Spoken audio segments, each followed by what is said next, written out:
So in this video, we'll look at the problem on finding the volume formula of certain solid. And please look at the current picture. It is a purple region bounded by two lines, y equals 4x and y equals x cubed. I would like to talk about the solid generated by using this picture, and you have to rotate this picture along the axis of rotation, which is x equals 6. And you can try to imagine what kind of curve you're getting.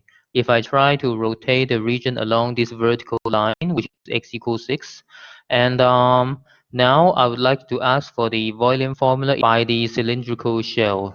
And please take a look at how to do it. And please recall the fact that by the cylindrical shell, the fact is that you always have to look at the meaning of a shell. And in this case, for a shell, and same as the previous 2 or 3 videos, we have to use a line which is parallel to the axis of rotation.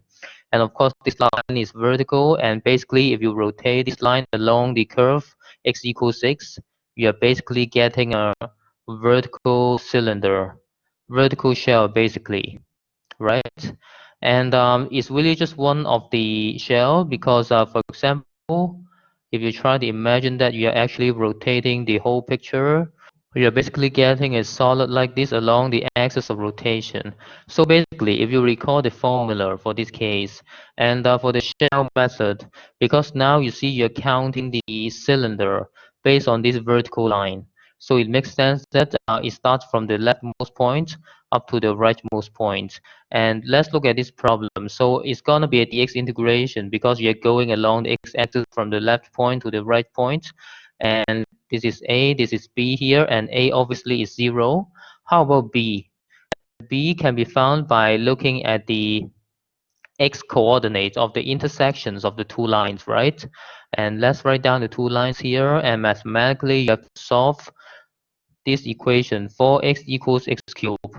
And I trust that you're able to solve this problem. And actually, you're having 3 answers, which is 0, 2, and minus 2. And obviously, our b is a positive value on the x-axis, so we have to use 2. And which means b is actually 2. And please think about the formula inside. And if you recall the shell method, the content inside the integral actually means the surface area of a shell, which is something like 2 pi rh. And h is basically the height of the cylinder. So let's look at the red line again. You see, this is the height we talk about. If you go to the two-dimensional figure, this is basically the h we talk about. And please think about this length. This length is basically the difference of the y coordinate of these 2 points, right? The upper line is basically y equals 4x, and the lower line is y equals x cubed. It means that the h, I can write it in the bottom left. The h is like the upper point minus the lower point for the y coordinate. So it's going to be 4x minus x cubed. It is our h, which is the height of the cylinder. And let's look at the meaning of R. And R is basically the radius of the cross-sectional area, which is actually itself a circle. So I'm talking about R here. And let's come back to the picture here. So maybe I change the color to black so to make it easier for you to see what I'm doing here. The radius R is basically this length, right? Because you see this r is exactly the length between the axis of rotation and this point here. So I'm just doing the same thing, you see. And what is the length of this r? I think we can use the whole length, which is fixed as 6, due to the fact that this point is the x coordinate 6, and 6 minus this part, and this part is the x length, which is the difference of the x coordinate of this point, which is x equals 0 up here, the x coordinate, up to this point. And what is the coordinate here? This x coordinate obviously is based on which marking you look at between A and B, right? So basically, for example, if you're at the point something like in the middle between A B, this length of course is just half of the distance between you, right? So it essentially means that I can use the red color here. It essentially means that the R is the same as 6 minus x here. So I hope you agree with me.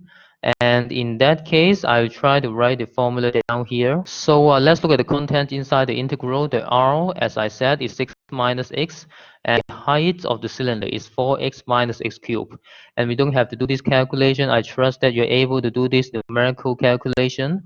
And the key point is to state the volume formula. And let's look at the next part. So please look at the part B. Basically, I take the same picture as before, but I change the axis of rotation to y equals 10.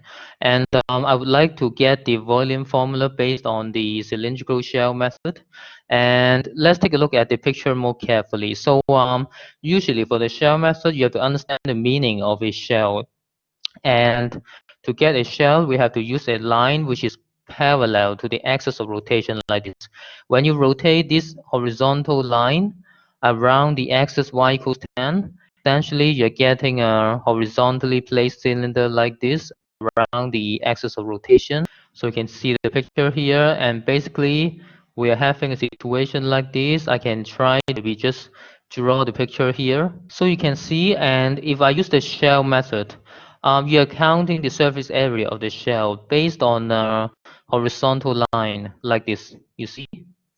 And obviously, you're counting this horizontal line from the lowest point to the highest point, which essentially means that, or we can look at the two-dimensional figure, we can count the horizontally placed cylinder based on this horizontal red line from the lowest point here up to the highest point here, which means essentially it is a dy integration because you're going along the y-axis when you're summing up the surface area of the shell. And the a, of course, is 0 because we're talking about the lowest point, which is here, and the b is the y coordinate of this point. If you recall from part A, we have found that the x here is actually 2, and to find b, I just have to replace the x equals 2 into either one of the function, and maybe I use 4x here.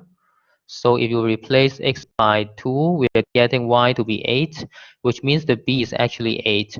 And let's look at the content inside the integral, which should represent the surface area of the horizontally placed cylinder.